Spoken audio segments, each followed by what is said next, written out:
துயரங்கள் எல்லாம் நீங்க பெற்று, கர்ம வினைகள் எல்லாம் நீங்க பெற்று பிறவா பேரின்பத்தை அடைவதற்கு இந்த பதிகம் துணை புரியும் என்பதில் சிறிதும் ஐயமில்லை.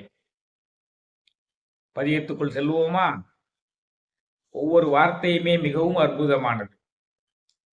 மறை உடையாய், தோல் உடையாய், வார்சடை மேல் விளங்கும் பிறை உடையாய், பிஞ்சகனே என்றுனை பேசினல்லால், குறையுடையார் குற்றம் ஓராய், கொள்கையினால் உயர்ந்த நிறையுடையார் இடர்களைவாய், நெடுங்களம் மேயவனே.